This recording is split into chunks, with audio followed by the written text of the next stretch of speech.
The dog had been waiting long before anyone understood there was still someone left to save. At 4:17 on a cold Montana morning, the road into Pine Hollow lay empty beneath a low ceiling of fog, the kind that swallowed headlights and softened the world until every pine tree looked like a shadow standing guard. A police cruiser sat crooked near mile marker 22, half on the gravel shoulder, half in the wet grass, its red and blue lights flashing without sound against the mist. The engine was off. The driver's door was open. The radio inside kept breathing static into the dark. And beside that silent car sat a German Shepherd K9, soaked from the chest down, ears high, amber eyes fixed on the empty road as if he had been told to wait and had decided that even death could not release him from the command. His name was Ranger, though no one nearby was awake to say it. 6 years old, sable-coated, broad through the shoulders but lean from a night of running.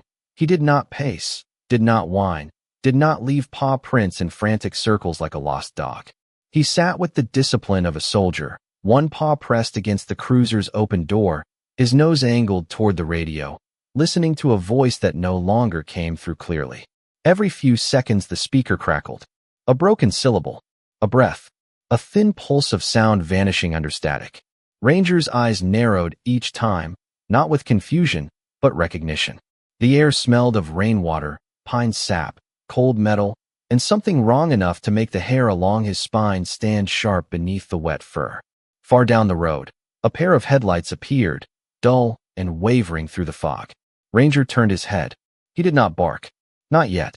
The truck slowed as it approached, an old dark green Ford with mud along the wheel wells and a Marine Corps decal faded on the rear window. Behind the wheel was Staff Sergeant Caleb Walker, 37 years old, white, broad-shouldered, with dark brown hair cut close and eyes the color of storm water. He was not supposed to be on that road. He had taken the long route home because sleep had refused him again, because some nights the quiet inside a house was louder than any battlefield, and because there were memories a man could not outrun unless he kept driving until sunrise. His dog tags rested beneath his flannel shirt, cold against his chest. They had once belonged only to him. Now one of them carried the name of a friend he had failed to reach in time. Caleb eased his truck onto the shoulder when the cruiser emerged fully in his headlights. At first, his training counted details before his heart could catch up. Open door. No officer visible. No movement in the front seat. Emergency lights active. No siren. No backup vehicles. One K9 present, alert, waiting. He killed the engine and sat still for one breath, then two. The fog pressed against the windshield like damp wool. Ranger rose slowly. The dog's body was tense, but not hostile. He stepped away from the cruiser and stood squarely in the road, blocking Caleb's path with the solemn authority of something sent there for a reason. Caleb opened his door and felt the cold bite through his jacket. "Easy, boy," he said, voice low, the way a man speaks when fear is present but not invited in. Ranger's ears flicked at the sound. He stared at Caleb's face, then lower, toward the faint clink beneath the Marine's shirt as the dog tags touched together. Something changed in him. His tail did not wag. His posture did not soften. But he walked forward, slow and deliberate, until he stood close enough for Caleb to see the mud dried along his legs and the shallow scratches caught in his thick coat from brush and stone. Then Ranger lifted one paw and placed it against Caleb's knee. Not a greeting, not a plea, a command. Caleb looked from the dog to the cruiser. "Where's your handler?" Ranger turned immediately and moved back to the open door, glancing once over his shoulder to make sure Caleb followed.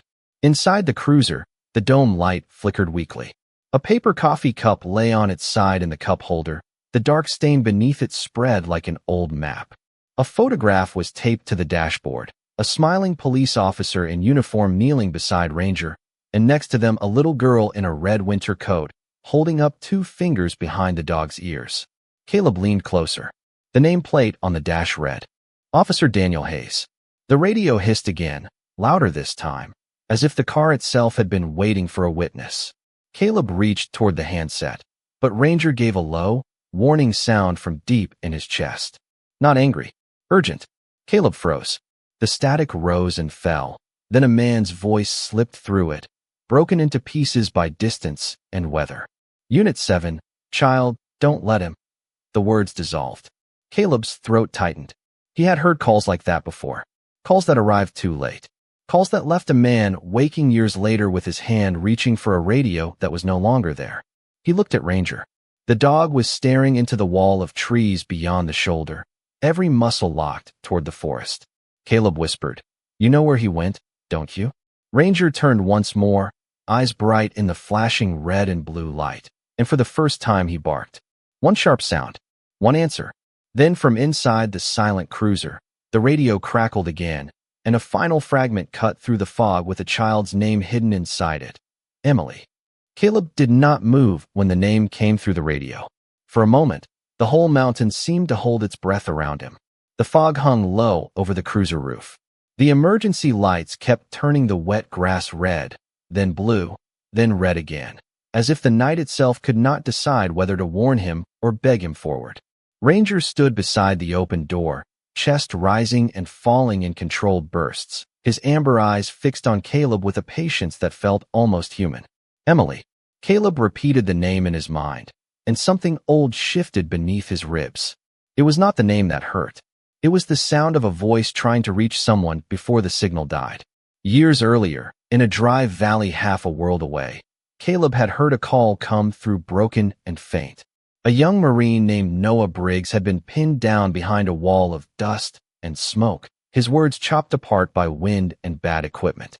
Caleb had been 29 then, still young enough to believe training could outrun fate. He had followed protocol. He had waited for confirmation. He had done everything exactly as the manual required, and by the time the coordinates came clear, the silence on the other end had already become permanent. Since then, every burst of static felt like judgment. Every unanswered call found its way back into his sleep. That was why he had taken the mountain road before dawn. That was why he had not wanted to stop. A man can spend years trying to convince himself that one missed signal does not define him, but the body remembers what the mind tries to bury. Caleb looked down as Ranger's muddy paw brushed against the front of his jacket. The dog touched the place where Caleb's dog tags rested beneath the cloth. Not roughly, not by accident. Just one quiet tap, metal answering bone. Caleb swallowed hard. "All right," he whispered. "I hear you." Ranger turned at once, moving to the rear of the cruiser. Caleb followed, his boots grinding softly over wet gravel. The back door on the passenger side was closed, but the window was lowered halfway, letting in the damp air. Inside, the seat held no prisoner, no officer, no child. Only a small red mitten lay in the floorboard, soaked at the fingertips. Caleb did not touch it at first. He only stared. A child had been here. Recently. The thought moved through him colder than the morning air. Ranger pressed his nose to the door seam and gave a low whine, then stepped away toward the tree line, then back again, fighting himself between obedience and urgency. Caleb opened the rear door carefully. The interior smelled faintly of rain, old coffee, vinyl, and something sharp beneath it, like antiseptic wipes from a medical kit. On the seat was a folded blanket with cartoon snowflakes along the edge. A child's blanket. Beside it sat a plastic charm bracelet, tiny pink beads spelling out a name in white letters. Emily Carter. Caleb closed his eyes for half a second. When he opened them, the night had become a mission. He reached for his phone. No service. He moved 10 feet up the shoulder, lifting the device higher. Nothing. Pine Hollow sat in one of those mountain pockets where signals entered only when they felt merciful. He returned to the cruiser and searched the front console. The patrol computer was dark. The radio screen flickered, but the channel number kept slipping in and out. He found a notepad clipped near the visor. Officer Daniel Hayes had written 3 lines in block letters, the pencil marks shaky but readable. County Road 16. Old Mill Access. Trust Ranger. Caleb stared at the last 2 words longer than the rest. Trust Ranger. Not call dispatch. Not wait for backup. Not stay with the car. Trust Ranger. The dog had gone still beside him, listening. Somewhere deep in the forest, a branch cracked under its own weight, softened by distance and fog. Caleb turned, scanning the tree line. "You have been trying to show them all night, have you not?" he said. Ranger's ears lifted at the sound of his voice. Caleb could see it now, not in evidence, but in instinct. The cruiser had not simply stopped there. It had been left there like a lantern. Officer Hayes had known he might not get far. He had left the radio alive. He had left the photograph. He had left the dog. He had left a trail for the one partner who would not misunderstand him. Caleb stepped back to his truck and opened the rear compartment. Inside were the things a man carries when he has learned that emergencies rarely announce themselves politely. A flashlight, a first aid kit, a wool blanket, a coil of rope, 2 bottles of water, and an old field jacket with the Marine Corps patch nearly worn smooth at the shoulder. He pulled the jacket on and checked the flashlight beam. Strong enough. Not perfect. Good enough. Ranger watched every movement, trembling now, not from fear, but restraint. Caleb knelt in front of him. Up close, the dog looked older than 6. There was gray around his muzzle, mud under his nails, and a tiredness in his eyes that Caleb recognized too well. The kind that comes from doing everything right and still watching the world fail to keep up. Listen to me, Ranger, Caleb said softly. I am going to follow you, but you stay close. You understand. Ranger lowered his head once, almost like a nod. Then the radio inside the cruiser cracked again. This time the voice was weaker, wrapped in static, but the words were clear enough to change Caleb's breathing. If anyone hears this, she is still alive. Ranger did not wait for another command. He moved toward the trees, pausing only once to make sure Caleb was behind him. Caleb looked back at the silent cruiser, the open door, the empty road, the photograph on the dashboard glowing each time the lights swept over it. Then he stepped off the gravel shoulder and followed the German shepherd into the fog, where the old road disappeared beneath pine needles, and every second felt borrowed. Caleb followed Ranger carefully, boots sinking into the wet pine needles with each step, the fog thickening around them, so that the world shrank to the space between the trees and the narrow trail ahead. Every branch and stone seemed alive in the dim light of early morning, each sound exaggerated, the snap of a twig or the rustle of needles carrying farther than usual, echoing like a warning. Ranger moved with absolute certainty, paused silent despite the mud and damp, occasionally pausing to sniff the air or press a nose to a mark on the tree bark. And Caleb knew that every hesitation was deliberate, a choice between caution and speed.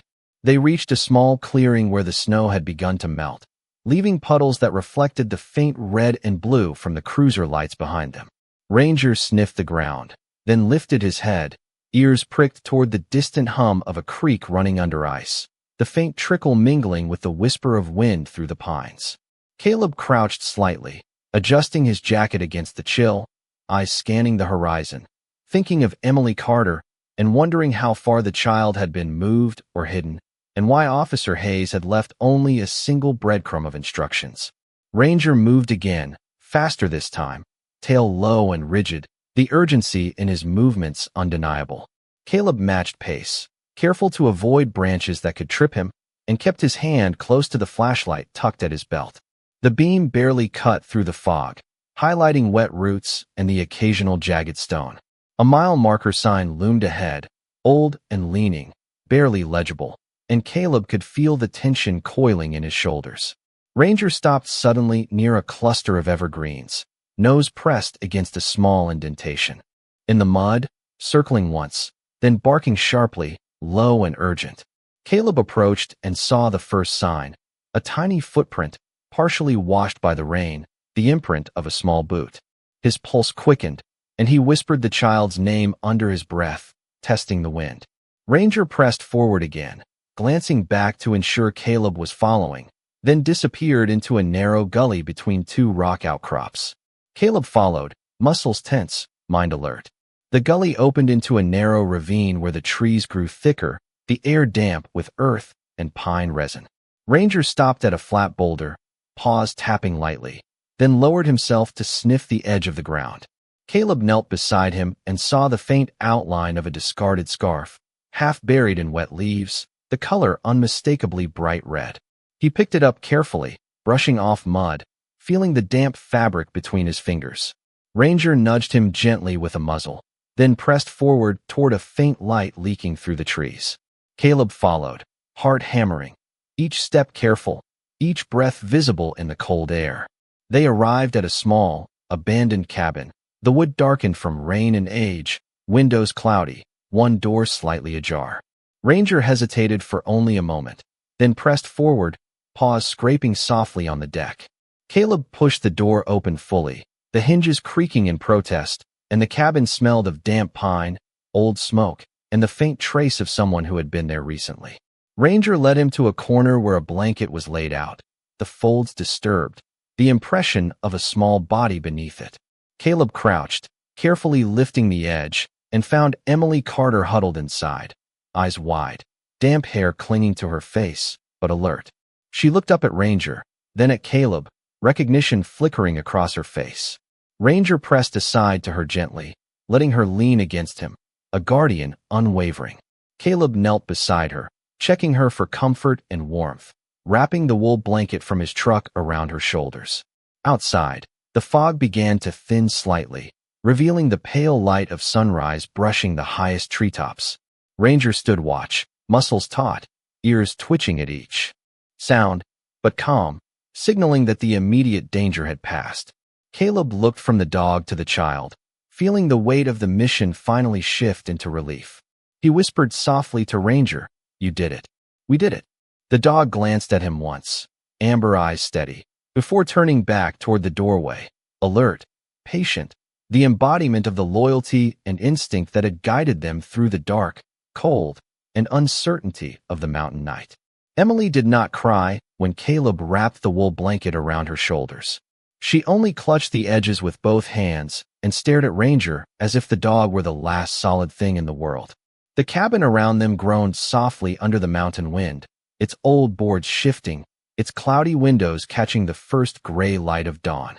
Dust hung in the air with the smell of damp wood, cold ashes, and rain carried in on their boots. Caleb kept his voice low, the way he would speak to someone standing at the edge of a bad dream. "Emily, my name is Caleb Walker. I am here to help you. Ranger brought me to you." The girl's eyes moved from his face to the Marine Corps patch on his worn field jacket, then back to Ranger. Her lips trembled, but her voice came out small and clear. "He came back." Caleb glanced at the dog. Ranger stood between Emily and the door, head lifted, ears turning toward every sound outside. "He came back for you?" Caleb asked. Emily nodded. "The policeman told him to run. He said Ranger would find somebody good." The words settled in Caleb's chest with quiet force. Officer Daniel Hayes had not simply left a trail. He had made a decision in the dark with no promise that anyone would understand it. Caleb took one of the water bottles from his pack, opened it, and handed it to Emily. "Small sips," he said. "You are safe right now." She drank carefully, both hands around the bottle. Ranger glanced back once, watching her swallow, then returned his gaze to the door. Caleb moved slowly through the cabin, not searching like a detective on television, but like a man trying not to disturb the fragile truth of a place. On a wooden table near the wall sat a cracked lantern, a half-used roll of duct tape, a folded road map of the county, and a police radio battery pack. Beside the map was another note written in the same shaky block letters as the one in the cruiser. Caleb leaned closer. Old Mill Access was circled twice. Under it, Daniel had written, "Not the first stop." Caleb felt the air change. He looked back at Emily. "Sweetheart, was Officer Hayes here with you?" Emily nodded again, her face pale in the thin morning light. "He found me near the old road. He was nice. He gave me his coat. Then he said he had to make Ranger take me somewhere safer because the cabin was not safe anymore." Caleb looked at the blanket around her shoulders. It was not the blanket from the cruiser. It was a dark police jacket, folded inside the wool, the badge patch still sewn to the sleeve. Emily held it tightly when she noticed him looking. "He said I should keep it until he came back." Ranger made a sound then, not a bark, not a growl, but something low and broken in the throat. Caleb knew that sound. It was the sound of an animal holding a command inside his body when every instinct wanted to run. The mission was not complete.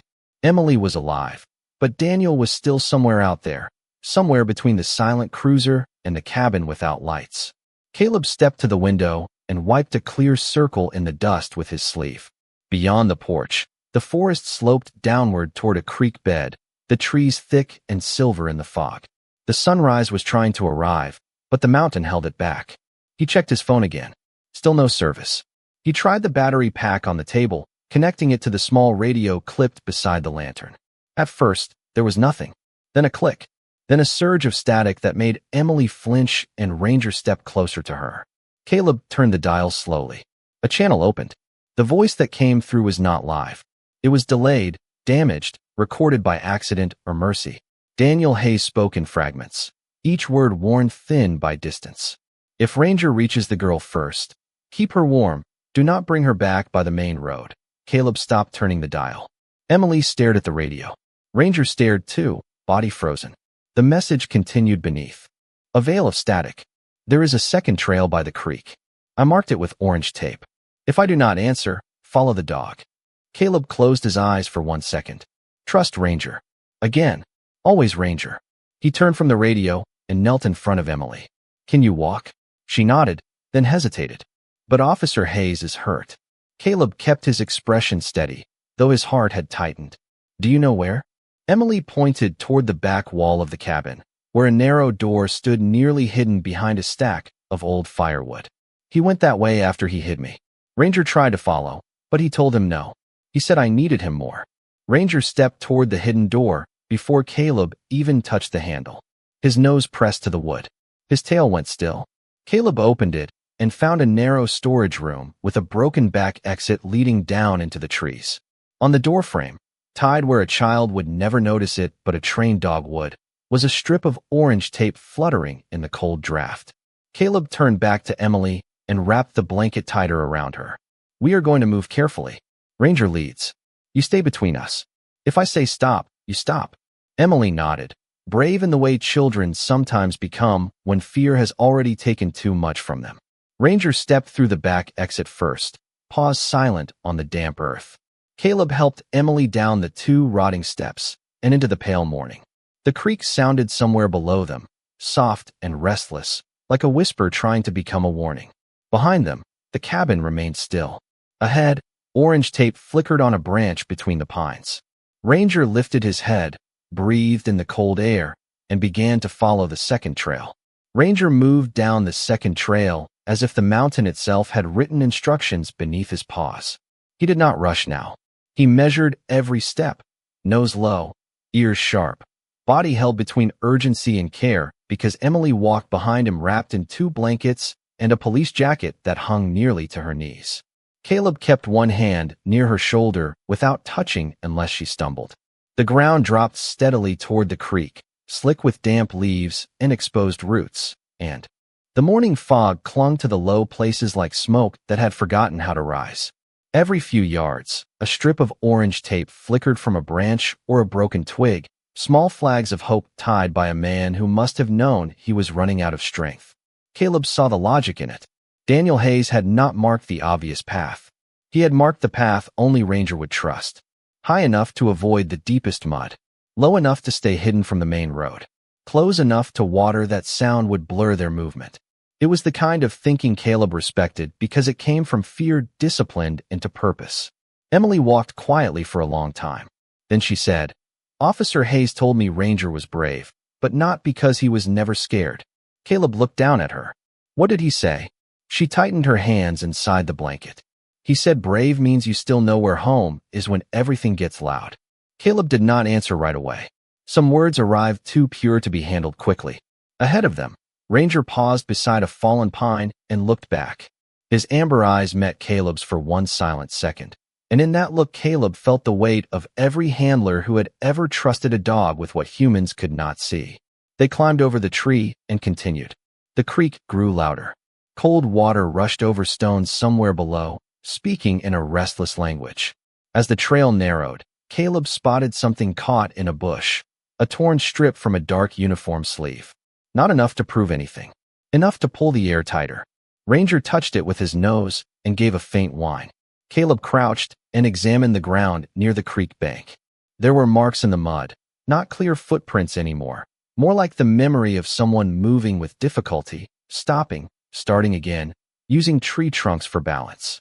Beside one print lay a small brass button with the Pine Hollow Police Department seal. Caleb picked it up and held it in his palm. Daniel had come this way. He had made it farther than a wounded man should have. Ranger pressed forward again, but after 20 feet, he stopped hard. His whole body locked. Emily froze behind Caleb. What is it? She whispered. Caleb lifted a finger gently to his lips, not in fear, but focus. The woods were quiet except for the creek. Too quiet. Then he heard it. A weak electronic chirp, barely rising above the water. Once. Then again. Ranger turned off the marked trail and began digging at the base of an old cedar, paws moving fast, scattering wet earth and needles. Caleb stepped beside him and pulled away a loose layer of bark. Underneath sat a small handheld police radio wrapped in a plastic evidence bag, its battery light blinking red. Caleb lifted it carefully. Attached to it with medical tape was another note. The handwriting was worse this time, each letter dragged from pain and determination. Caleb read it silently first, then aloud because Emily was watching his face. If this is found, do not use open dispatch. Channel 9 is compromised. Ranger knows my scent trail. Emily must not return to the cruiser until daylight. Emily's face went pale. What does compromised mean? Caleb chose his words with care. It means Officer Hayes was being careful about who could hear him. He did not say more. He did not need to. Ranger sat beside the cedar, breathing hard, his gaze fixed on the radio as if Daniel's voice might climb out of it if he waited faithfully enough. Caleb turned the dial to Channel 9. Static. Then, faintly, a voice came through, calm and official, asking for Unit 7 status. Caleb did not answer. The voice repeated the request, then faded into silence. Something in that silence felt wrong, too smooth, too patient. Caleb turned the radio off. He looked toward the rising light beyond the trees. The sky was brightening, but the forest still held its secrets close. He needed help. He needed medical care for Daniel. He needed someone to get Emily warm. But Daniel's warning changed the rules. Not everyone listening was safe.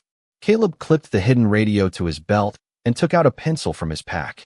On the back of Daniel's note, he wrote his own message in clear block letters, in case the mountain took him next. Child located alive. Following Ranger to Officer Hayes. Do not trust Channel 9. Then he folded it and tucked it into Emily's jacket pocket. Why are you giving that to me? She asked. Caleb knelt so his eyes were level with hers. Because brave people carry important things. Her chin trembled, but she nodded. Ranger stood suddenly and stepped toward the creek. His ears tilted, not toward the water, beyond it, across the narrow crossing, where orange tape fluttered from a low branch, almost hidden by mist. Caleb saw another sign then, half buried near the stones, a second red mitten, small and soaked, placed neatly on a flat rock where it could be found. Emily drew in a small breath. That is mine. Caleb looked at Ranger. Ranger looked across the creek and let out one quiet bark, not loud enough to carry far, but strong enough to answer the morning. Daniel Hayes had left the mitten there like a promise. He had sent the dog back for the child. Then he had kept moving alone. Caleb picked Emily up before she stepped into the cold water, carrying her across, while Ranger bounded lightly from stone to stone ahead of them. On the far bank, the trail rose again into thicker trees. Ranger lowered his nose to the earth, found the scent, and began to run at a careful, controlled pace. Caleb followed with Emily against his chest, the hidden radio cold against his belt, and the terrible understanding growing clearer with every step. The first mission had been to save the girl. The second was to find the man who had refused to save himself first. Ranger found the first trace of Daniel Hayes where the creek bent east and disappeared beneath a shelf of black stone. It was not much. A torn piece of gauze caught on a thorn bush. A faint drag mark in the mud. A single handprint pressed into the wet earth, already softening under the morning mist. Caleb lowered Emily to the ground and stepped closer, careful not to disturb the signs. Ranger sniffed the handprint, then lifted his head and released a sound so quiet it seemed to come from grief itself. Emily clutched the police jacket around her. Is he close? Caleb looked at the slope ahead, where the trees leaned toward a narrow ravine like witnesses unwilling to speak. Yes, he said, and that means we keep moving. He took the last bottle of water from his pack and handed it to Emily. Small sips. Stay behind me. Ranger stays ahead. The girl nodded, trying to be brave beyond her years. Ranger started up the slope, slower now, his nose sweeping left and right, his paws finding dry spots where Caleb saw only mud and roots. The trail climbed for nearly a quarter-mile before it narrowed along the edge of the ravine. Down below, the creek flashed silver through the fog. Caleb's legs burned from carrying Emily across uneven ground, but he welcomed the ache. Pain was simple. Pain told the truth. It meant he was still moving, still answering the call he had once missed. The hidden radio on his belt crackled suddenly, and all three of them stopped. Caleb turned the volume down, shielding it with his hand. Static rolled through, then the same calm voice from Channel 9 came faintly through the speaker. Unit 7, report location. Repeat, report location. Ranger's ears flattened. Emily looked up at Caleb, fear gathering in her eyes. Caleb clicked the radio off without answering. Why do they keep asking? She whispered.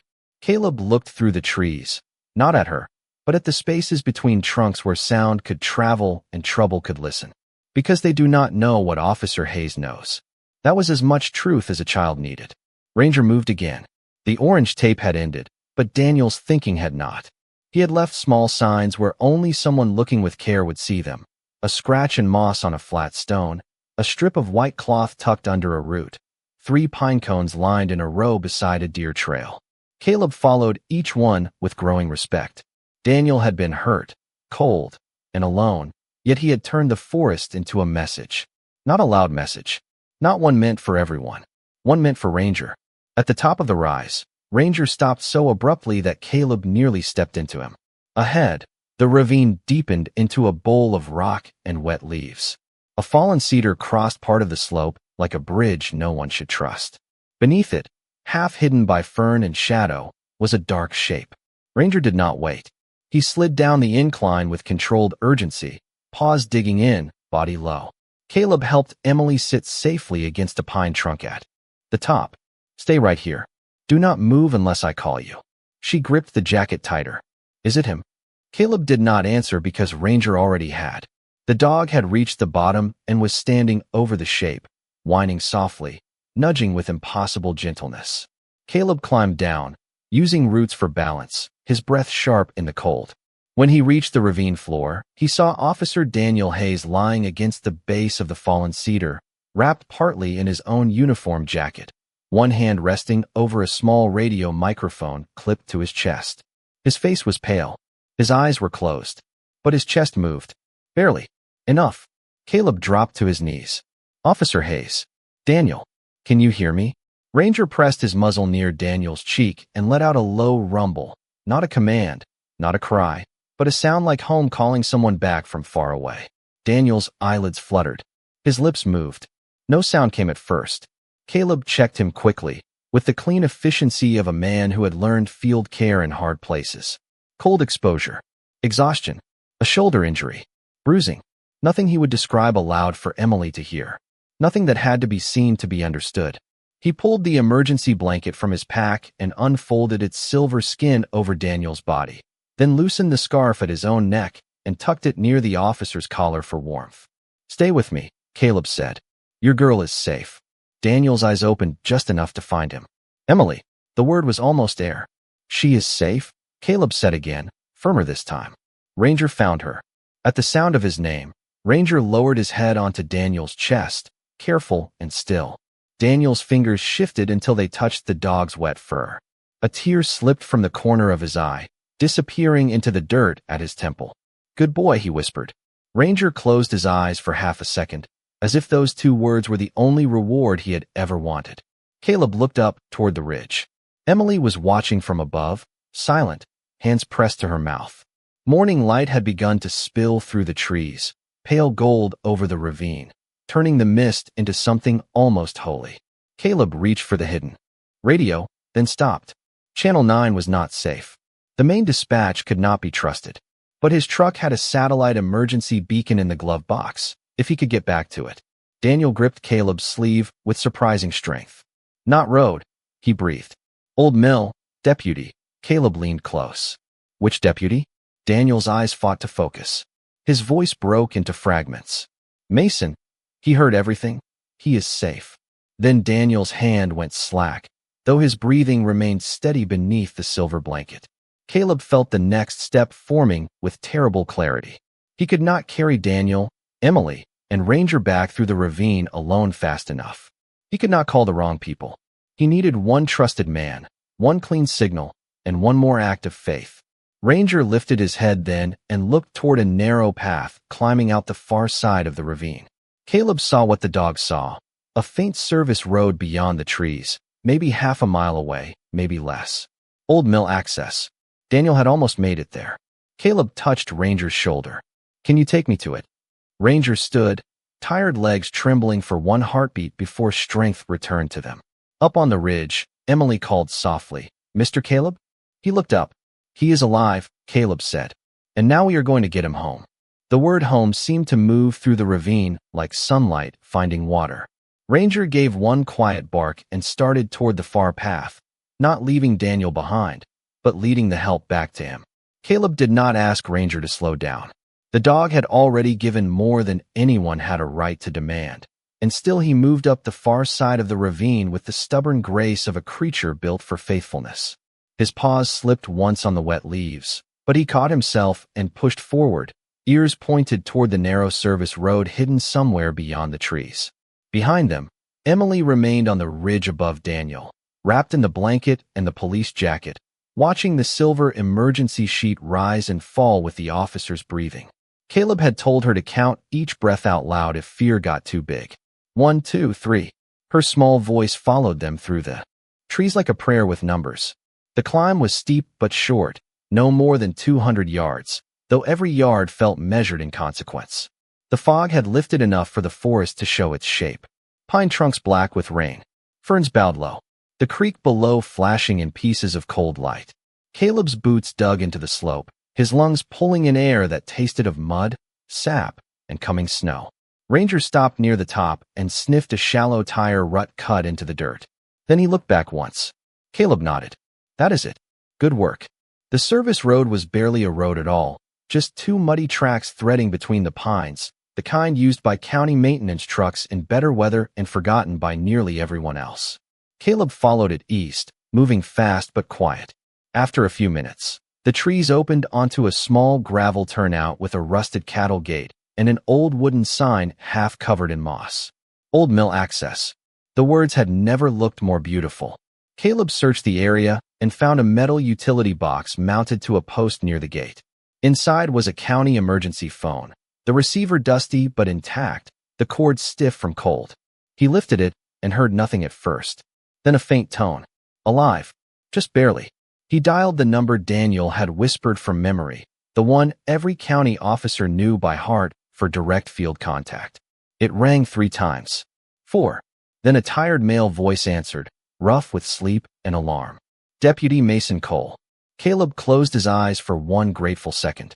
Deputy Cole, my name is Staff Sergeant Caleb Walker, United States Marine Corps, retired. I am with Officer Daniel Hayes, Emily Carter, and K-9 Ranger near Old Mill Access, North Ravine below the service road. Officer Hayes said you are safe. Silence. Then the voice changed completely. No sleep left in it. Say that again. Caleb repeated the location, slow and clear. He heard movement on the other end. Keys, a chair scraping, a door opening. Mason's breathing sharpened. Is Daniel alive? Caleb looked back toward the trees, where Ranger stood facing the ravine, trembling with the need to return. Yes, but he needs medical help, and Emily needs warmth. Daniel warned me not to use Channel 9. Mason let out a quiet sound, half grief, half anger held behind discipline. He was right. Stay off all county radio if you can. I am calling state police from a landline and sending rescue through the North Access. Do not return to the cruiser. Do you understand me? Caleb looked at Ranger again. The dog's eyes were fixed on him. I understand. How did you find them? Mason asked. Caleb glanced down as Ranger stepped closer, mud on his legs, dawn light along his wet fur, loyalty written into every exhausted line of him. Ranger brought me. On the other end, Mason went silent again. When he spoke, his voice was softer. Daniel always said that dog could hear the truth before people did. Caleb tightened his grip on the receiver. There is more. There is a hidden radio. Notes. A message about Channel 9. Emily has one note in her jacket pocket. Daniel left a trail. Mason exhaled slowly. Then keep all of it safe. You may have found what we need. A faint click sounded behind the line. Then another, like an old switchboard waking up. Caleb felt the familiar unease of being heard by more ears than he could see. Deputy, how long? Fast as mountain roads allow. 15 minutes to North Access, maybe 20 to the ravine. Can you keep him warm? I can. Then do that. And Sergeant Walker. Caleb waited. Mason's voice lowered. If Ranger wants to move, trust him. Daniel would not have sent him unless it mattered. The line went dead. Caleb stood with the receiver in his hand, listening to the empty tone. Ranger was already turning back toward the forest. I know, Caleb said. We go back. They ran the road in reverse, Caleb following the dog through the wet pines, downhill toward the ravine where Emily's counting had become softer but steadier. 11, 12, 13. When Caleb reached the ridge, she looked up with tears on her cheeks and tried to stand. Help is coming, he said. Deputy Mason is coming. At the name, Daniel stirred below them. Caleb slid carefully down to him and checked the blanket. Ranger reached Daniel first, lowering himself beside the officer and pressing his body close without putting weight on him. Sharing warmth in the oldest language living things know. Daniel's eyes opened a fraction. Mason? Caleb nodded. He is on his way. Daniel swallowed with effort. Radio? Caleb leaned closer. Daniel's fingers moved toward the microphone clipped to his chest. Last message, he whispered. Cruiser, automatic, at sunrise. Caleb looked toward the east. The sun had just begun to break over the ridge, thin and gold through the branches.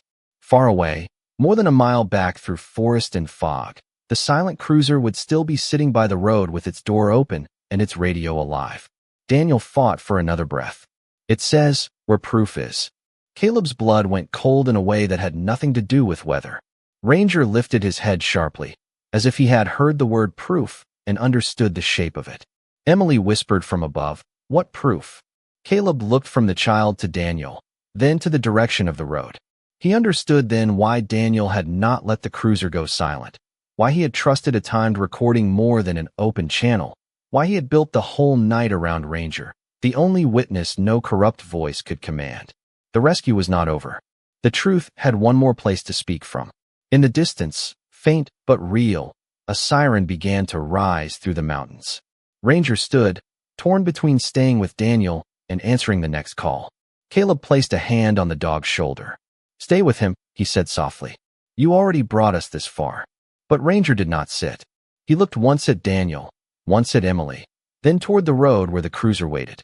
Daniel's lips moved again, barely sound at all. Let him go. Caleb held the dog's gaze, and in that amber light he saw no confusion, only duty. So Caleb stood, took the hidden radio from his belt, and followed Ranger back into the trees as the sunrise touched the ravine behind them. Caleb and Ranger moved back through the forest with the strange speed of those who know time is no longer measured by clocks. The sun had risen, but the mountain had not warmed. Pale light slipped between the pines in narrow bands, turning the fog silver, touching the wet branches, catching on the dog's sable coat as he ran ahead with his head low and his purpose unbroken. Caleb's breath came hard. His legs ached from the ravine, from carrying Emily, from the long climb through mud and roots, but his mind was clear in a way it had not been for years. The signal had come. This time, he was answering it. Ranger did not need orange tape now. He cut across the slope by memory, choosing the fastest line back toward the road, slipping under fallen limbs and over slick stones with the silent confidence of a trained K9 who had carried a whole night inside his body. Twice, he stopped and looked back, not impatient, but certain. Caleb followed. Behind them, faint through the trees, the siren grew louder, then faded as the road curved away toward the north access. Help would reach Daniel and Emily soon. But the cruiser was still waiting. The proof was still waiting. And somewhere inside that radio, Officer Hayes had left the one message he trusted no one to erase before sunrise. They reached the shoulder just as the cruiser came into view through the thinning fog. It looked smaller in daylight, less like a ghost and more like what it truly was. A lonely car on a mountain road, door open, lights still flashing weakly, battery draining itself for one last act of service. Ranger slowed as they approached. His paws touched the gravel softly. For the first time since Caleb had found him, the dog hesitated. Not from fear, from memory. Caleb saw it in the way Ranger's ears lowered, in the way his eyes found the empty driver's seat, in the way his chest tightened around a sound he refused to release. This had been Daniel's place. This had been their unit, their patrol. Their moving home through snow, rain, long nights, quiet roads, missing children, stranded drivers, lost hikers, frightened mothers, and all the ordinary emergencies that make a small town hold together. Caleb stepped beside him. "I know," he said quietly, "but he sent us back." Ranger looked at him, then climbed into the open doorway and placed one paw on the floorboard near the radio console. Caleb leaned inside. The air smelled colder now, metallic, damp, almost emptied out. The dashboard photograph still hung by its strip of tape. Daniel, Ranger, and Emily smiling in a moment none of them knew would become a map. The radio screen flickered. 6:59 in the morning.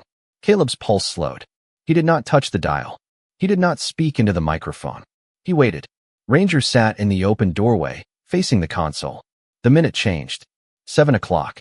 Static filled the cruiser, soft at first, then swelling until the whole car seemed to breathe. A click. A low hum. Then Daniel's recorded voice came through, clearer than any message before it. Weak but steady, like a candle protected by two hands. "This is Unit 7. Officer Daniel Hayes. If this recording plays, Emily Carter is alive or Ranger is still trying to bring help. Do not use Channel 9. Repeat, do not use Channel 9. All evidence is stored in the rear camera lockbox, code 1725. The abduction report was altered. Dispatch logs were changed. Deputy Mason Cole is not involved. Ranger is my witness. Follow the timestamps." Caleb felt the hair rise along his arms. Ranger did not move. Daniel's voice paused, the static crackling around his breath, then continued softer. "To whoever finds this, please tell Emily she was brave. Tell her mother I am sorry I could not bring her home myself. And if Ranger is there," the voice faltered. Ranger's ears lifted. Caleb looked at the dog and could feel the moment enter him like a prayer. "Good boy, Ranger. One more job. Take them to the truth." The recording clicked, then began to loop back into static. Ranger lowered his head until his nose touched the edge of the console. His eyes closed. There was no howl, no dramatic cry, only stillness, heavier than sound. Caleb reached into the rear compartment and found the lockbox built beneath the camera storage unit. 1725. The latch opened. Inside were 2 memory cards, a folded statement sealed in plastic, and a small silver badge from Emily's school backpack, the kind children receive for helping in class. Daniel had kept it with the evidence, not because it proved a crime by itself, but because it proved he had seen her as a child first and a case second. Caleb placed everything into his field pouch. Then he used the emergency phone mounted in the cruiser to call Deputy Mason's direct line, not the open channel. Mason answered on the first ring. "Walker, I have the lockbox," Caleb said. Daniel was right. There are camera files and a statement. He named the compromised channel. Mason went quiet, but not from doubt. "State police just reached the ravine. Daniel is being stabilized. Emily is safe." Caleb closed his eyes and let the words pass through him. "Safe. Alive." Answered. "What do you need from me?" Mason asked. Caleb looked at Ranger, still sitting beside the radio, his body worn down but unbroken. A clean officer at mile marker 22. No county radio. And someone who understands this dog just solved the case. A breath came through the line, almost a laugh, almost a sob. "I will be there myself." Caleb hung up and stood beside the cruiser as the sun finally cleared the ridge. The fog began to pull away from the road, revealing wet grass, tire tracks, the long curve back toward Pine Hollow. Ranger stepped down from the car slowly. He walked to the edge of the shoulder where he had waded through the dark and sat in the same place Caleb had first seen him. Only now, he was facing the morning. Caleb crouched beside him and rested a hand against his damp neck. The dog leaned into him just once, not surrendering, not asking for comfort, but accepting the weight of a witness no longer alone. Far off, new sirens approached, cleaner and steadier than the first. The radio inside the cruiser crackled one more time, replaying Daniel's final words through the open door. "Good boy, Ranger." The dog's eyes softened, and for the first time since the mountain had gone silent, Caleb felt that the message had not ended in loss. It had found its way home. Deputy Mason Cole arrived at mile marker 22 with no siren and no county radio chatter, just the low crunch of tires on wet gravel and the controlled urgency of a man who understood that truth sometimes had to be carried quietly before it could stand in daylight. He stepped out of an unmarked state police vehicle with 2 troopers behind him, his jacket unzipped, his face pale from lack of sleep and heavy with worry. Mason was in his early 40s, white, tall but slightly stooped at the shoulders, with sandy hair, tired blue eyes, and the kind of plain, steady presence that made panic feel unnecessary. When he saw Ranger sitting beside the cruiser, his expression broke for half a second. "Hey, partner," he said softly. Ranger stood, but did not run to him. He looked first at Caleb, then toward the woods, as if confirming every living person was where they needed to be. Only then did he walk to Mason and press his head against the deputy's leg. Mason lowered one hand to the dog's neck and held it there, fingers tightening in the wet fur. No one spoke for a moment. The cruiser lights continued their slow, fading pulse against the morning, red and blue washing over uniforms, pine trunks, and the quiet road that had held so many secrets through the night. Caleb handed Mason the lockbox contents, the memory cards, the plastic-wrapped statement, and Daniel's notes. Mason took them carefully, not like evidence taken from a scene, but like a promise passed from one tired soul to another. "State Police has Daniel," Mason said. "He is alive. They are taking him to St. Mary's in Helena. Emily is with a medic and a female trooper. Her mother is on the way." Caleb let out a breath he had not realized he was still holding. The sound left him slowly, carrying years with it. "Daniel kept them alive," he said. Mason looked at Ranger. So did he. The dog stood quietly between them, mud on his legs, gray at his muzzle, the last message still echoing somewhere inside him. By mid-morning, the road had filled with clean authority. State police marked the area. A rescue team moved through the woods with care. Mason kept his word and stayed off the compromise channel. The evidence from the cruiser showed enough to open the truth without shouting it. Altered dispatch records, missing call logs, and footage that proved Daniel had been trying to protect Emily long before anyone believed she was in danger.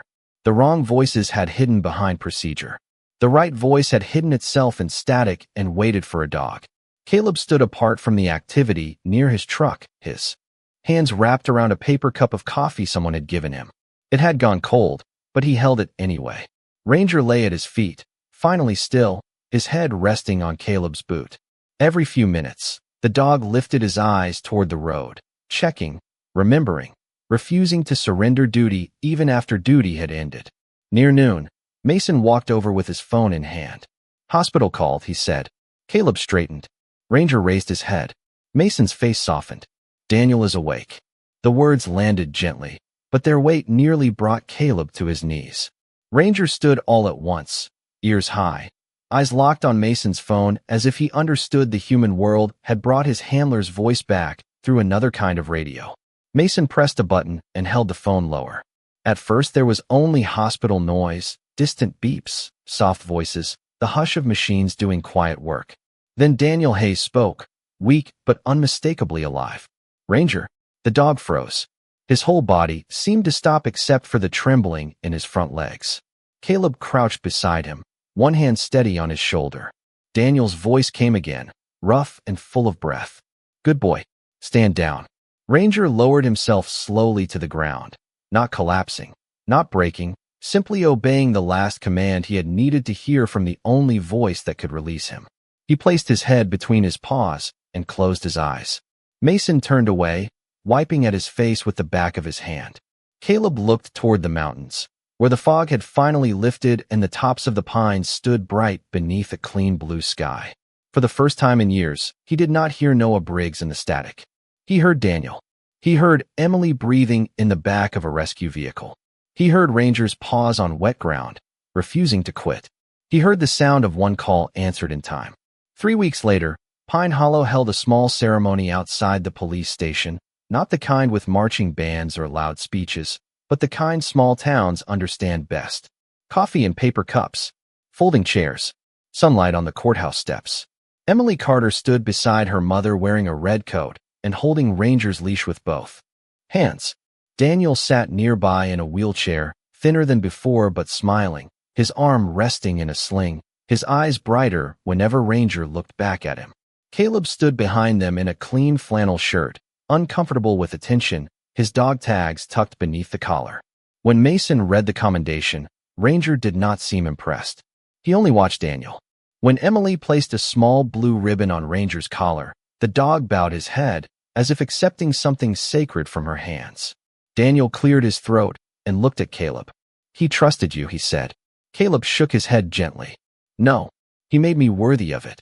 That evening, after the crowd was gone and the station lights glowed warm against the deepening sky, Caleb sat on the curb beside Ranger while Daniel rested inside. The town had quieted. A flag moved softly above the front steps. Somewhere, church bells rang 6 times across Pine Hollow. Ranger leaned his shoulder against Caleb's knee, and Caleb placed a hand on the dog's back.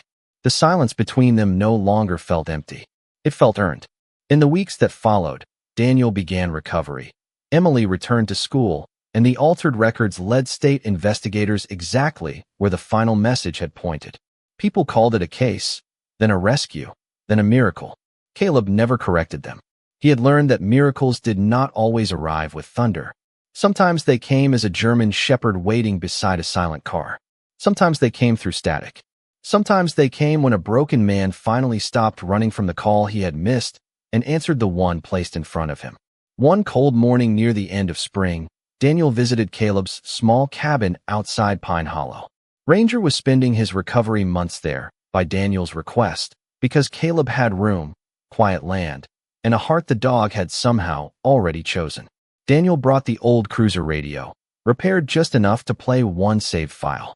He set it on Caleb's kitchen table while sunlight spilled across the floor. Ranger lay nearby, half asleep. Daniel pressed play.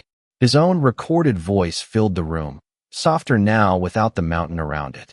"Good boy, Ranger. 1. More job. Take them to the truth." Ranger opened his eyes, then rose and walked to Daniel. The officer lowered his hand. The dog pressed his head beneath it. Caleb looked away, not because he was ashamed of tears, but because some moments deserved privacy even when witnessed.